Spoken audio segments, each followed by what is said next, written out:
할렐루야. 오늘도 예배 나오신 믿음의 성도님들 주의 이름으로 환영하고 축복합니다. 또 예배를 통해서 하나님의 큰 영광을 받으실 줄로 믿습니다. 우리 예배 시간에 하나님의 임재하심과 하나님의 역사하심을 보기를 원합니다.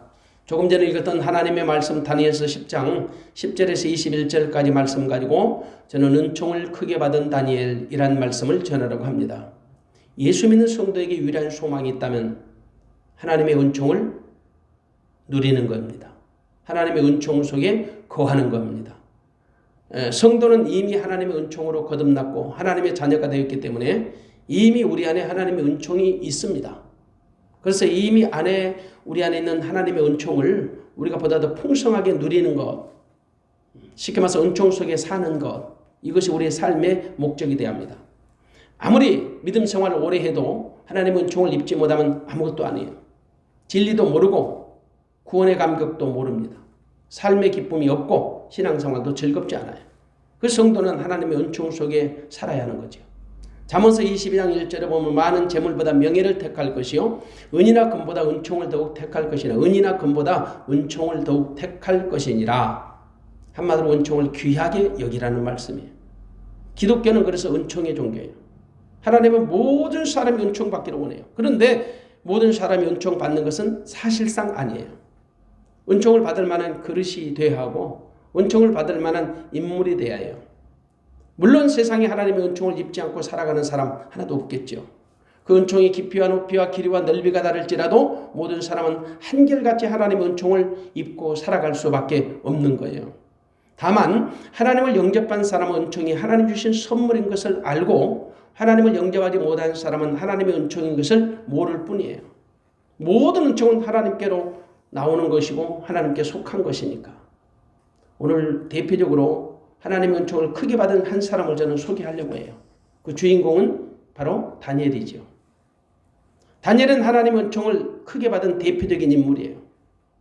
여러분 그렇다면 은총이 뭘까? 우리는 은총 수없이 들어봤잖아요.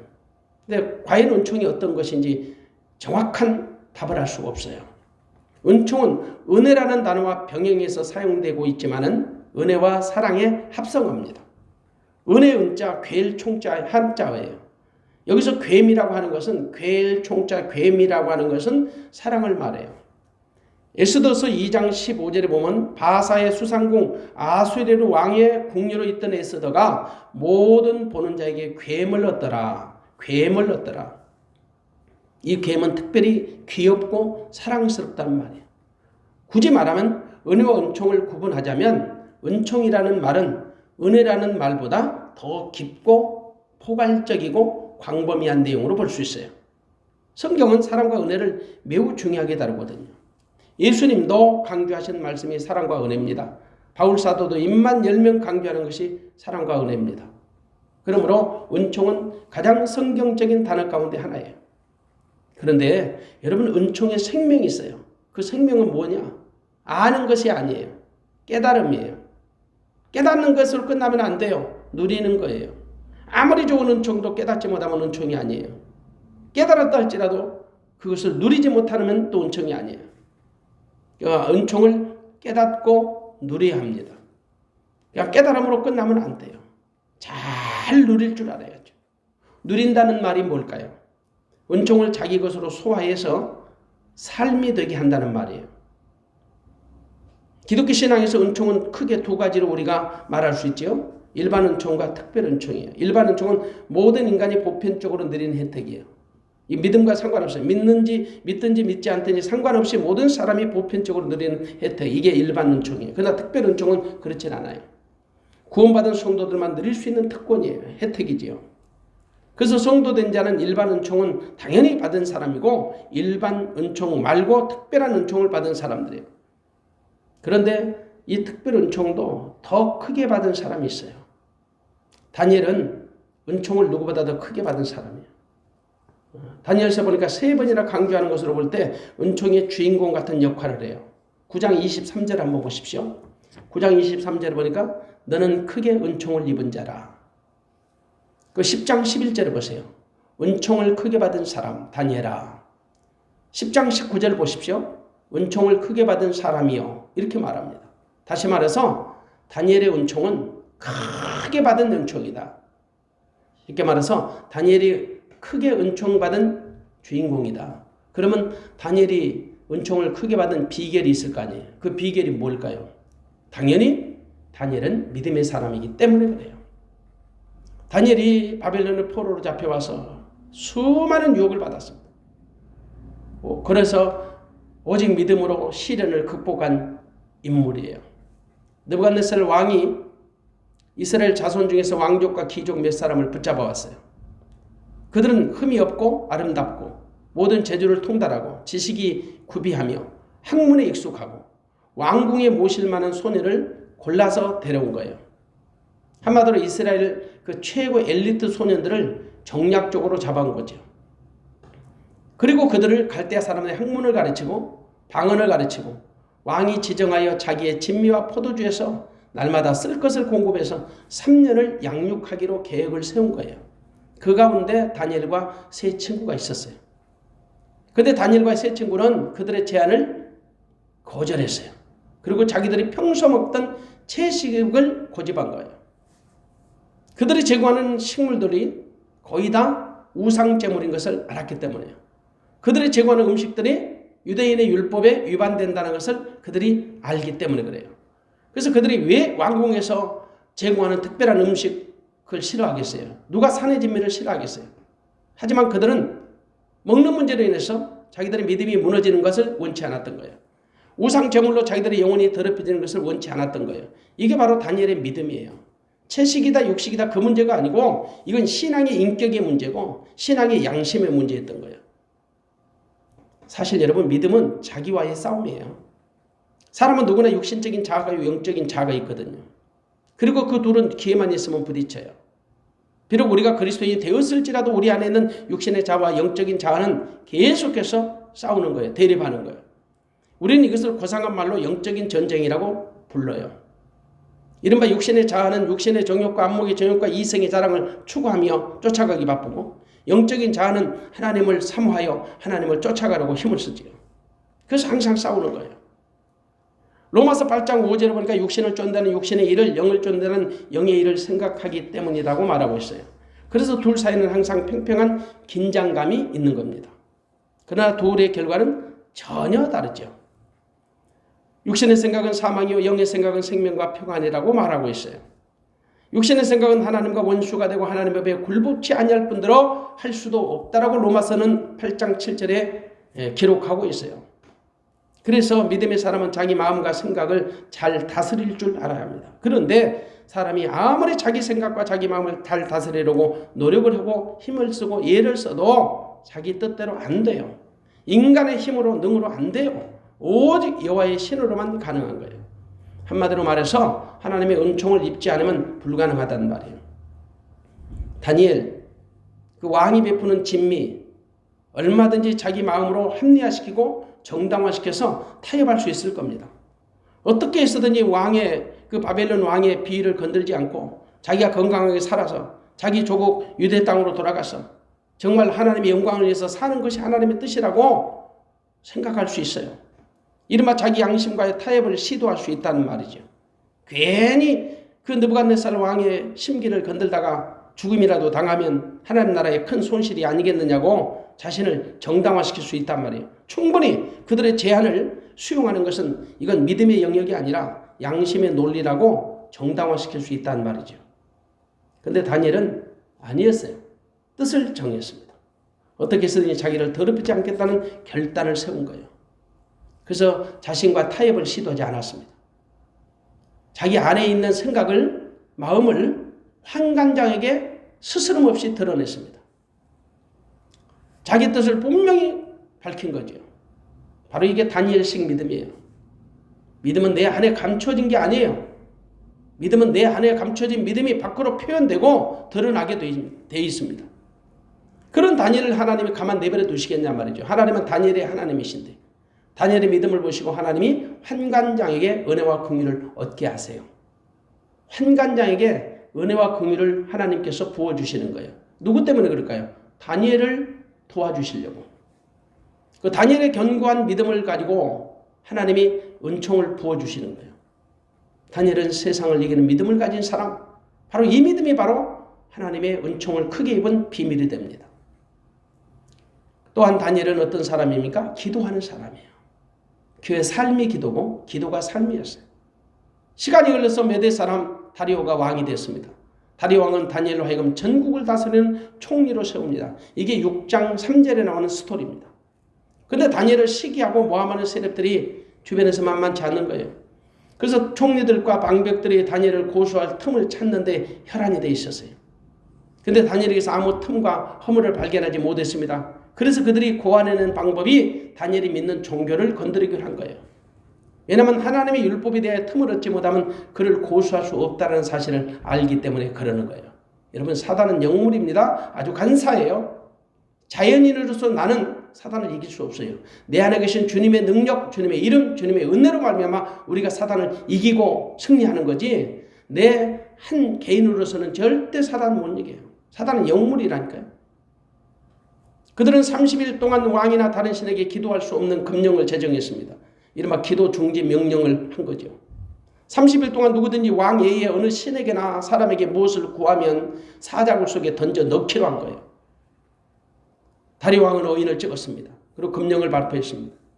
하지만 다니엘은 조서에 어인 찍힌 것을 알고도 자기 집으로 돌아가서 예루살렘을 향해 창문을 열고 전에 행하던 동일한 방식으로 하루에 3번씩 무릎을 꿇고 기도한 거예요.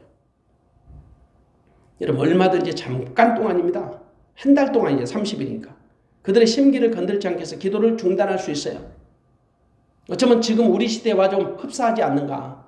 코로나 전국으로 정부에서 교회한테 요구하는 것, 교회는 또 이러지도 못하고 어정쩡한 분위기에서 지금 각 개교회마다 내는 소리가 다 다르잖아요. 이런 상황 속에 지금 처한 거예요. 우리말에 소낙비 올 때 피하라는 것이 상책이에요. 소낙비 올 때 피하는 거라. 그래서 다니엘도 얼마든지 30일 동안 문을 닫고 기도할 수 있고 혹은 심중으로 마음으로 기도할 수 있었을 거예요. 얼마든지 자기 양심과 거래할 수 있단 말이에요. 타협할 수 있단 말이죠. 그런데 다니엘은 중심을 보시는 하나님 앞에 어떤 꼼수도 안 부렸어요. 그는 당당하게 전에 행하던 방식으로 기도한 거예요. 한마디로 다리 왕의 눈치를 보지 않고 하나님을 의식한 거지. 그래서 기도하지 말라는 그 살벌한 금지령 속에서도 기도하는 것을 중단하지 않았던 거예요. 사무엘 선지자가 기도하기를 쉬는 죄를 범하지 않겠다라고 고백하는 것처럼 이 다니엘도 바로 기도하기를 쉬는 죄를 범하지 않은 겁니다. 결국 무리들의 고발로 말미암아 다니엘은 사자굴 속에 처하게 되지요. 근데 다니엘은 그곳에서 원망했습니까? 불평했습니까? 좌절했습니까? 낙심했습니까? 기도의 끈을 끊지 않았어요. 기도를 통해서 하나님의 뜻을 깨닫기를 원했던 거지요. 그래서 기도는 하나님의 뜻을 깨닫는 지혜가 됩니다. 하나님의 도움을 받는 능력이 됩니다. 한마디로 기도는 세상을 이기는 권능이 되는 거예요. 미국에서 남북전쟁 당시에 두 사람이 입씨름을 하고 있습니다. 한 사람은 워싱턴이 속한 북군이 이긴다는 것입니다. 또 한 사람은 워싱턴이 이길 수 없다, 패한다는 거죠. 그 패한다는 사람은 수적으로 열세인 워싱턴의 군대가 패할 수밖에 없다는 겁니다. 그런데 이긴다는 사람의 논리는 아주 간단했어요. 찬바람이 몰아치던 어느 겨울날 그가 숲속을 지나갑니다. 사람 소리가 들립니다. 그곳을 가봤습니다. 그랬더니 그곳에서 워싱턴 장군이 얼굴을 눈 덮인 땅에 묻고 기도하고 있더라는 겁니다. 그러므로 당연히 기도하는 워싱턴이 이긴다는 겁니다. 정말 그의 말대로 워싱턴의 북군이 이겼습니다. 바로 이것이 기도의 능력입니다. 기도는 우리가 하나님으로부터 은총받는 절대적 비결이 됩니다. 그리고 다니엘은 겸손한 사람이었습니다. 믿음의 사람은 기도하는 사람, 기도하는 사람은 겸손합니다. 한마디로 말해서 겸손한 사람이 기도할 줄 알아요. 교만하면 기도 안 해요. 안 해 기도 못 해요. 다니엘은 누구보다 겸손했어요. 그는 기도를 통해서 하나님의 뜻을 깨닫기를 원했던 거죠. 하나님의 뜻을 깨닫기 위해서 그는 하나님 앞에 스스로 그가 취한 행동이었어요. 스스로 자기를 낮추는 겸손이었습니다. 한번 12절을 보겠습니다. 그가 내게 이르되 다니엘아 두려워하지 말라. 내가 깨달으려 하여 내 하나님 앞에 스스로 겸비케 하기로 결심하던 첫날부터 내 말이 들으심 바 되었으므로 내가 내 말로 인하여 왔느니라. 하나님 앞에 스스로 겸비해졌어요. 왜냐? 다니엘은 고레스 왕 3년의 큰 전쟁에 관한 이상을 보았거든요. 10장 1절을 보겠습니다. 바사왕 고레스 3년에 한 일이 벨드사살의 이름한 다니엘에게 나타났는데 그 일이 참되니 곧 큰 전쟁에 관한 것이라. 다니엘이 그 일을 분명히 알았고 그 이상을 깨달으니라. 다니엘이 본 큰 전쟁의 이상을 보았어요. 그 전쟁은 자기 민족 이스라엘에게 다가오는 엄청난 시련, 핍박, 환란이었어요. 다시 말해서 큰 전쟁은 역사적으로 보면 안티오쿠스 에피파네스가 유대인들을 핍박하는 내용이에요. 상징적으로 보면 하나님의 백성들이 마지막 날에 적그리스도로부터 받을 핍박을 상징합니다. 다니엘은 너무나 슬펐어요. 그래서 모든 것을 내려놓고 새 이틀 동안 금식 기도를 하죠. 오늘 2절 3절을 보겠습니다. 그때에 나 다니엘이 새 이틀 동안을 슬퍼하며 새 이래가 차기까지 좋은 떡을 먹지 아니하며 고기와 포도주를 입에 넣지 아니하며 또 기름을 바르지 아니하니라. 새 이틀 동안 그는 모든 식음을 전폐하고 기도했습니다. 드디어 그 기도를 통해서 메시아적 환상을 보게 됩니다. 한마디로 하나님의 은총이 크게 임한 거죠. 누구든지 하나님의 은총이 크게 임하면 자신의 연약함, 자신의 두려움이 크게 보여요. 그게 정상이에요. 왜? 하나님의 그 은혜의 그 경외심 때문에 그래요. 다니엘이 환상을 보자마자 자기 몸에 힘이 빠졌어요. 그래서 얼굴을 땅에 대고 깊은 잠에 빠지고 말았어요. 오늘 한번 9절을 보겠습니다. 내가 그 말소리를 들었는데 그 말소리를 들을 때 내가 얼굴을 땅에 대고 깊이 잠들었으니라. 그는 자기 민족의 아픈 현실을 바라보면서 앉아서 걱정만 안 했어요. 이곳저곳 돌아다니면서 떠들지 않았어요. 이 사람 저 사람 만나서 이 방법 저 방법을 얻으려고 꼼수를 부리지 않았어요. 그가 할 수 있는 일은 오직 하나님 앞에 자신의 초라함을 인정하고 스스로 겸비케 되는 거예요. 그가 두려움에 빠져 있을 때 하나님의 손이 그를 어루만져 주셨어요. 은총을 크게 받은 다니엘아 깨닫고 일어나라. 이루하신 거죠. 11절 10절과 11절 봅니다. 한 손이 있어 나를 어루만지기로 내가 떨더니 그가 내 무릎과 손바닥이 땅에 닿게 일으키고 내게 이르되 은총을 크게 받은 사람 다니엘아 내가 내게 이르는 말을 깨닫고 일어서라. 내가 내게 보내심을 받았느니라. 그가 내게 이 말을 한 후에 내가 떨며 일어서매. 하나님의 다니엘의 그 겸비함을 보시고 다니엘을 위로하신 거예요. 겸손한 다니엘에게 하나님의 은총이 임한 거예요. 물론 다니엘은 하나님의 은총을 처음부터 받은 사람이죠. 그런데 다시 한번 하나님이 크게 받은 은총에 대해서 확신을 심어줍니다. 다시 한번 19절을 보겠습니다. 가로되 은총을 크게 받은 사람이여 두려워하지 말라. 평안하라 강건하라 강건하라. 그가 이같이 내게 말하며 내가 곧 힘이 나서 가로되 내 주께서 나로 힘이 나게 하셨사오니 말씀하옵소서. 계속해서 하나님이 그 다니엘의 은총에 대해서 확신을 심어줍니다.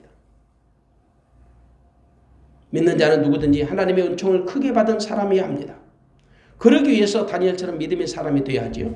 기도하는 사람이 되어야죠. 자신을 스스로 겸손하게 낮추는 사람이 되어야 합니다. 이 세 가지가 서로 독립적이지 않습니다. 연합해야 합니다. 즉 믿음의 사람은 기도하는 사람이고 기도하는 사람은 겸손한 사람이라는 말이에요. 다니엘은 이 세 가지 원칙에서 벗어나지 않았어요. 그래서 다니엘이 크게 은총을 받는 주인공 같은 역할을 하게 된 겁니다. 그러면 여러분 다니엘이 그 은총을 크게 받음으로 말미암아 어떤 유익함을 받았을까? 하나님이 절대적 위로를 받은 거예요. 하나님의 특별하신 은혜로 바사왕 고레스 원년에 그 포로된 이스라엘 백성들에게 본토 귀환 영이 떨어졌어요. 물론 하나님의 언약이 성취된 것에 불과하지만 사실상 하나님을 모르는 고레스 왕은 정략적으로 자기들이 지배하고 있는 백성들에게 유화 정책을 쓴 겁니다. 그래서 귀환 명령을 내린 거예요. 이게 우연일까요? 아니에요. 하나님의 언약을 성취하는 방법이에요. 하나님의 전적인 은혜로 된 거지요. 그래서 하나님을 모르는 고레스 왕에게 하나님은 이사야 선지자의 입술을 통하여 44장 28절을 보니까 그는 나의 목자. 이방왕 고레스를 나의 목자래요. 하나님 믿지 않는 이방왕을 하나님의 목자. 45장 1절에 나의 기름받은 고레스. 그렇게 말씀하세요. 나의 기름받은 고레스. 하나님이 그렇게 말씀하시는 의도가 뭘까요? 이사야서 45장 4절부터 5절까지 보면 나와 있습니다. 그 해답이 나와요. 비록 고레스는 하나님을 알지 못한 왕일지라도 자기 백성 이스라엘을 위하여 그런 칭호를 주셨다라는 거예요. 어떤 칭호요? 나의 목자, 나의 기름받은 자. 이스라엘 때문에 그런 칭호를 분여해 주신 거예요. 하나님의 구원 역사를 해서 그를 배역으로 사용하신 거죠. 그의 믿음과 의지와 상관없이 말이에요. 그래서 때로는 악인들도 악한 날에 하나님의 선한 도구로 사용되기도 합니다.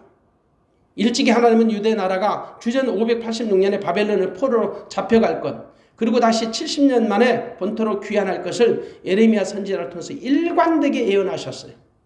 그 예언이 고레스 왕 때에 고레스 왕을 통하여 이루어진 거예요. 고레스가 착하고 선해서 이루어진 게 아니라 하나님의 절대적인 은혜로 이루어진 거다. 그런데 이스라엘 백성들이 예루살렘으로 돌아와가지고 가장 먼저 한 일이 뭘까요? 무너진 성전을 수축하는 일이에요. 그런데 그 일이 순조롭지 않았어요. 왜냐? 사마리아 방백들이 방해 공작이 심했던 거예요. 그들이 방해하는 것으로 말미암아 공사는 지연되고 중단되고 말았어요. 이 소식으로 다니엘의 고민은 깊어질 수밖에 없었어요. 더욱이 그 땅에 남아있는 백성들이 장차 주어질 큰 전쟁에 관한 이상을 보게 된 거죠. 큰 전쟁은 역사적으로 볼 때 안티오코스 에피파네스에서 유대인들이 당할 엄청난 시련, 핍박, 그걸 의미하거든요. 안티오코스 에피파네스, 알렉산더 대왕이 죽은 다음에 4개로 헬라 제국이 쪼개집니다. 그때 북방 수리아의 왕이 에피파네스예요. 그가 자기 형 뒤를 이어서 왕이 되지요. 그 유대인들이 제우스 신을 섬기지 않는다고 유대인들 말살 정책을 쓴 거예요. 대표적으로 안식일을 금하고 성전 제사를 금하고 할례를 금하고 심지어 성전에 부정한 돼지피를 뿌리는 등 그 무자비한 정책을 가지고 이스라엘을 괴롭혔던 대표적 적그리스도 인물, 바로 그게 안티오코스 에피파네스입니다. 마태복음 24장 15절에 멸망에 가증한 것이 세워지는데 바로 그런 인물이에요. 에피파네스는 헬라어로 명백히 나타난 신이에요. 그는 아예 자기가 노골적으로 신이라고 드러냈어요. 은밀한 신이 아니라 노골적으로 명백히 드러난 신, 이런 뜻이에요. 근데 당시 사람들은 그 사람에 대해서 에피마네스라고 불렀어요. 별명을 붙인 거예요. 에피마네스는 정신병자, 미친놈, 오늘날로 말하면 또라이, 이런 뜻이에요. 이게 그가 얼마나 유대인들을 핍박했는가를 알 수 있겠죠. 다니엘은 그 전쟁의 환상을 보면서 기도했습니다. 그리고 히데길 강가에서 아주 놀라운 체험을 합니다. 그 히데길 강에서 체험했던 5절부터 6절까지 말씀을 보면 그분이 바로 예수 그리스도인 거예요. 장차 오실 예수 그리스도. 그분을 만나는 체험을 한 거예요. 근데 그와 함께 했던 일행들은 못 봤어요. 근데 다니엘은 본 거예요. 그 동행했던 사람들은 크게 떨며 놀라 도망하여 숨어버렸어요. 그때 다니엘은 그 이상을 보고 몸에 힘이 빠져요. 낯빛이 변하고 얼굴을 땅에 댄 채로 깊은 잠에 빠지고 말았어요. 왜 그럴까요? 그리스도를 만나는 경외심 때문에 그래요. 한마디로 기절한 거예요. 그런 다니엘에게 하나님의 은총이 임한 겁니다. 그 은총은 다니엘을 위로하시는 거죠. 10절에 보니까 다니엘을 어루만져 주세요. 10절에 보니까 그의 무릎과 손바닥이 땅에 닿게 일으켜 주세요. 11절이니까 그를 일어서라고 말씀하신 거예요. 다니엘을 아주 부드러운 손길로 만지시고 위로해 주신 거죠. 그리고 19절에 보니까 두려워하지 말라, 평안하라, 강건하라고 말씀해 주세요. 다니엘이 하나님부터 최고의 은총은 위로입니다. 위로는 은총을 크게 받은 다니엘에게 주어지는 하나님의 특별한 선물이었던 거예요. 세상 모든 사람들 하나님의 위로가 절대적으로 필요합니다. 특별히 현대인들은 더욱 그래요. 왜냐? 살아가는 것이 스트레스예요. 상처예요. 아니, 삶이 상처라고요. 마음의 상처를 입은 사람들도 많고, 정신적인 상처를 입은 사람들도 많고, 육체적인 상처를 입은 사람, 영적인 상처를 입은 사람 숱합니다. 삶에서 여러분 한두 번의 상처받지 않고 살아간 사람이 있을까요? 하나도 없죠. 무엇보다도 믿었던 사람들로도 받은 상처는요, 치유되기가 참 힘들어요. 근데 문제는 그런 상처를 치유받지 못한 상태로 입고 살아간다는 거예요. 그 나중에 큰 문제가 야기되죠. 폭발해요. 모든 사람은 그래서 하나님의 위로가 필요하다는 겁니다. 물론 자기들 나름대로 상처를 치유받기 위해서 이곳으로 저곳으로 이 사람 저 사람을 찾아다니면서 그 상처를 치료받고 위로받기 위해서 그들은 백방으로 노력했겠죠. 그런데 세상 어디에도 그들의 상처를 치유주는 참된 위로가 없어요. 참 위로는 하늘 위에서 내려온 하나님의 선물이에요. 그래서 은총을 크게 받은 사람은 하나님의 참된 위로를 경험한 사람이다. 하나님이 그를 만지시고 다니엘을 만지시고 위로해 주셨어요. 이게 하나님의 은총이에요. 그래서 하나님은 지금도 죄악의 늪에 허우적거리는 영혼들을 구원하시기 원하세요. 아픔을 견디지 못하고 고통당하는 사람들을 치유하기 원하세요. 삶의 무게를 견디지 못하고 울고 있는 그 지친 영혼들의 눈물을 닦아주기 원하시는 거예요. 하나님이 그런 자들을 위로해 주시기 원하세요. 위로는 하나님이 주시는 최고의 은총이에요. 그 위로와 함께 다니엘에게 임한 또 하나의 은총은 다니엘에게 하나님의 지혜가 부어진 겁니다. 다니엘에게 하나님의 지혜가 임했어요. 한번 14절을 봅니다. 이제 내가 말이래 내 백성에 당할 일을 내게 깨닫게 하러 왔노라. 대저 이 이상은 오래 후의 일이니라. 하나님의 은총을 크게 받으면 누구든지 하나님의 지혜가 부어져요. 다니엘은 하나님이 보여주신 그 환상의 의미를 깨닫게 하기 위해서 하나님 앞에 스스로 겸비했더니 그것도 새 이래 동안을 절제하면서 깨달음을 달라고 기도했더니 하나님의 뜻이 무엇인지 알 수 있게 은혜가 부어진 거예요. 하나님이 다니엘의 기도를 들어주신 거죠. 천사가 다니엘에게 와서 네가 결심하던 첫날부터 내 말이 들으신 바 되었다. 그렇게 고해 줍니다. 다시 말해서 기도를 다니엘이 작정한 순간부터 하나님이 다니엘을 통하여 일하기 시작하셨다라는 말이에요. 하나님이 결심하던 첫날부터 들으신 바 되었다라는 말이에요. 그래서 제가 드리는 말씀이 꼭 예배의 이 지정한 장소, 이 지정한 시간대에 이곳에 와서 드리는 예배만이 예배가 아니라 여러분이 예배를 드리기로 마음에 작정을 하는 시간부터, 준비하는 시간부터 예배는 이미 진행되고 있어요. 꼭 이곳에서 한 시간에 그 짧은 시간 동안에 드려지는 예배만 예배가 아니라 여러분이 예배하는 마음으로 사는 것도 예배요. 오늘 이 정한 예배를 드리기 위해서 여러분 마음으로 준비하고 또 몸으로 준비해서 여러분이 참여하는 그 시간 모든 전체가 다 예배의 시간이라고. 여러분이 결심할 때부터 하나님은 들으신 거거든요. 여러분이 작정하는 순간 하나님이 일하기 시작하거든요. 하나님이 여러분 우리 마음의 소원을 반드시 들어주세요. 왜냐하면 하나님은 먼 데 하나님이 아니시거든요. 내 안에 계신 하나님이시라고요. 그래서 우리의 기도의 그 긴급함을 누구보다 잘 아세요. 기도의 목마름을 잘 아세요. 간절함을 잘 아세요. 그리고 우리의 기도에 신속하게 응답하세요. 보통 라디오의 그 전파 속도가 1초에 18만 6천 마일을 간대요. 그러면 빛의 속도, 이른바 광속이라고 하는 속도는 얼마나 되나요? 1초에 약 30만 킬로미터를 간다. 그렇다면 여러분, 기도의 속도는 얼마나 될까요? 측정 불가. 측정할 수 없지요. 그만큼 우리 기도가 긴급하게 하면 긴급하게 응답하시고 절박하게 기도하면 절박하게 응답하신다는 말이에요. 다니엘의 기도, 시급한 기도예요. 다급한 기도예요. 절박한 기도에서. 하나님도 그 다니엘의 마음을 누구보다도 잘 아세요. 그 다니엘의 기도는 하나님의 보좌에 첫날부터 상달된 겁니다. 물론 사단의 방해가 없었던 것은 아니에요. 우리가 쉬지 않고 기도하면 사단도 쉬지 않고 방해합니다. 우리가 기도하기로 작정하면 사단도 방해하기로 작정합니다. 그런데 하나님의 의지를 사단은 결코 꺾을 수 없어요. 하나님은 급하게 미가일 천사를 파송해서 다니엘의 기도를 응답해 주셨습니다. 성경에 보면 가브리엘 천사가 나오지요. 미가일 천사가 나오지요. 그들의 역할이 좀 달라요. 가브리엘 천사장은 하나님의 말씀을 전하는 메신저예요. 천사예요. 그러니까 미카엘 천사장은 전투하는 천사입니다. 군대 천사예요. 그래서 말씀을 전하러는 그 가브리엘 천사를 바사국 군이 막았어요. 12절을 다시 한번 읽어보세요. 그가 12절과 13절 그가 내게 이르되 다니엘아 두려워하지 말라. 내가 깨달으려 하여 내 하나님 앞에 스스로 겸비있게 하기로 결심하던 첫날부터 내 말이 들으신 바 되었으므로 내가 내 말을 인하여 왔느니라. 그런데 바사국 군대가 21일 동안 나를 막았다. 내가 거기 바사국 왕들과 함께 머물러 있더니 군장 중 하나 미카엘이 와서 나를 도와주므로 내가 너한테 왔다. 이런 말을 해요. 다시 말해서 가브리엘 천사가 메시지를 가지고 오는데 다시 말해서 바사국 군, 이 바사국 군은 세상 나라 왕을, 세상 나라 군대를 상징해요. 원수막이 약한 것을 상징하는 거예요. 그걸 막았어요. 뭐 하나님의 능력이 없어서 그들에게 막는 것을 이겨낼 수 없을까요? 그렇지는 않다고 생각합니다. 결국 미카엘 천사가 와서 도와줘서 이제 다니엘을 만나게 됐지만은 실질적으로 다니엘이 21일 동안 새 1일 동안 기도하기로 작정했거든요. 10장 2절에 보니까 새 1일 동안.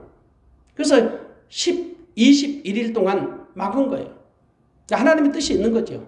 만약에 여러분 금방 천사가 오는데 바사국군이 저항하지 않고 그냥 왔다면 어쩌면 다니엘이 21일 동안 기도할 필요가 없겠지요.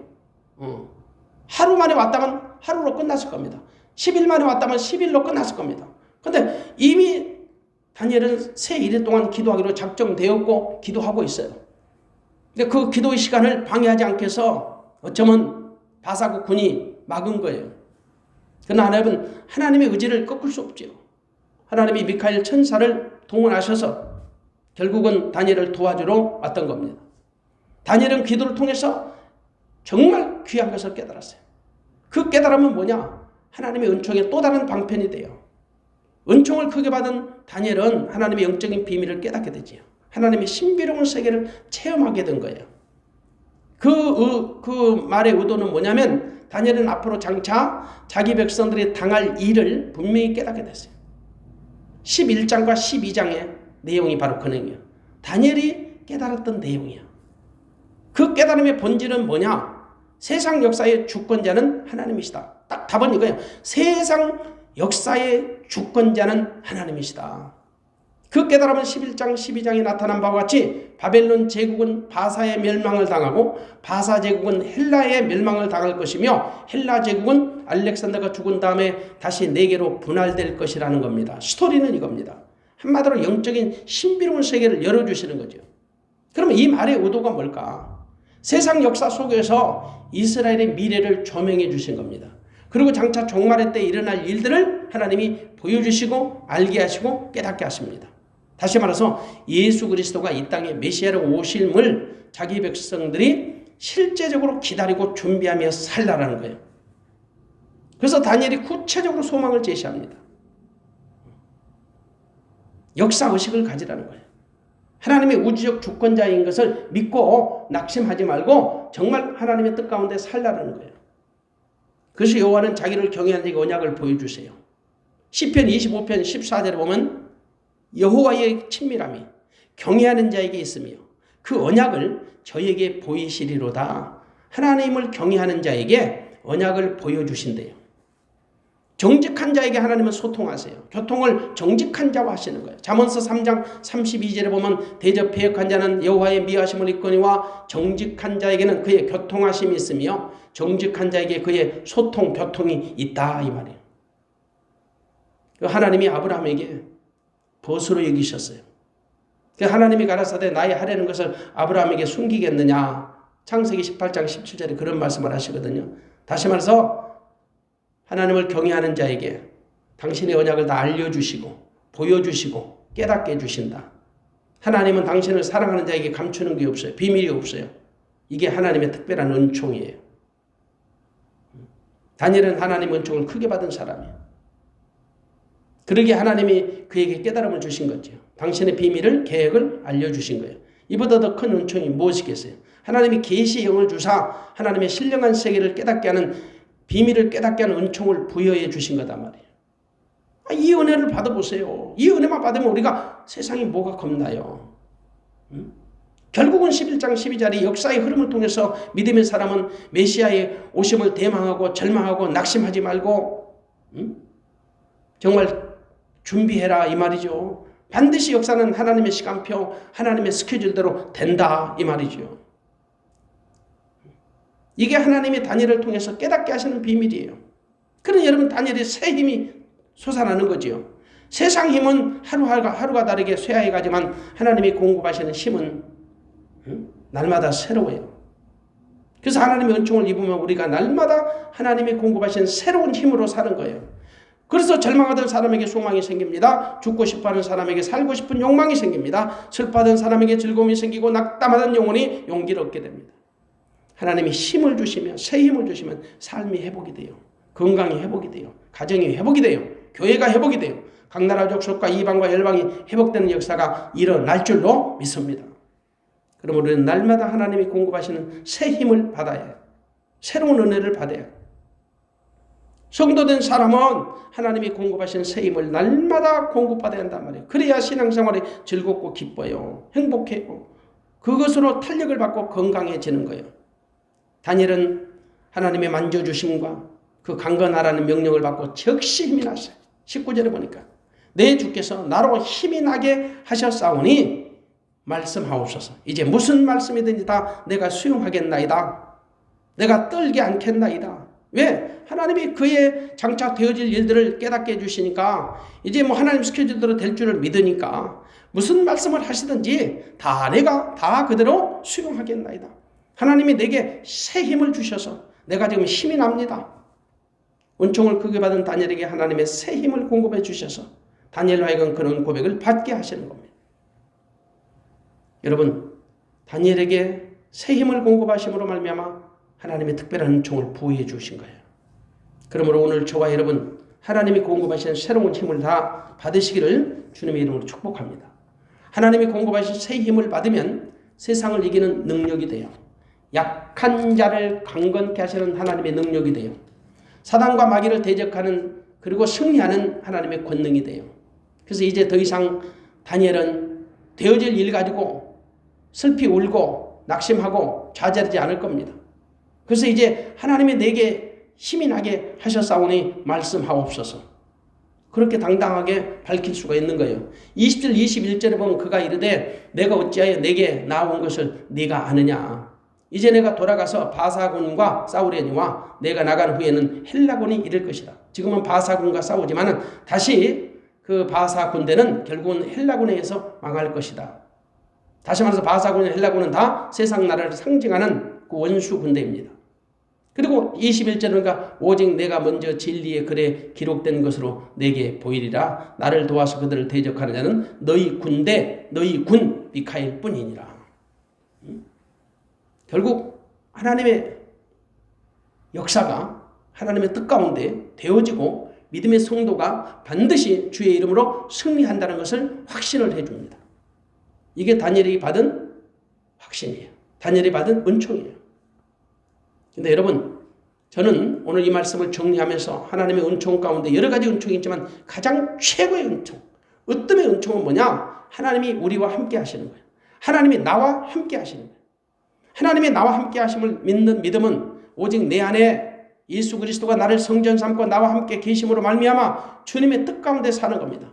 그분의 능력으로, 그분의 이름으로, 그분의 권세로 사는 겁니다. 그러면 주님으로부터 우리가 세상을 이기는 믿음을 부여받게 됩니다. 그 세상을 이기는 믿음을 우리 가운데 주님이 주시는 거예요. 내가 세상과 덤벼들어서 싸우고 이길 수 없어요. 내 안에 계신 주님의 이름으로, 주님의 권세로, 주님의 능력으로 이기게 됩니다. 우리는 그분을 믿습니다. 내 안에 계신 주님을 믿습니다. 나와 함께 일하시고 나를 통하여 싸우시고 이기시고 승리케 하시는 그 하나님의 아들 예수를 그리스도로 믿습니다. 그러므로 우리 주 예수 그리스도 안에 능치 못함이 없다는 사실을 아시고 오직 주님이 주시는 마음과 생각으로 사시기를 주님의 이름으로 축원합니다. 반드시 우리의 삶 가운데 아주 크고 놀라운 일들이 반드시 일어날 줄로 믿습니다. 날마다 주님 안에서 믿음으로 승리하여 하나님께 영광 돌리는 멋진 그리스도인들이 다 되시기를 주님의 이름으로 축복합니다. 기도하겠습니다.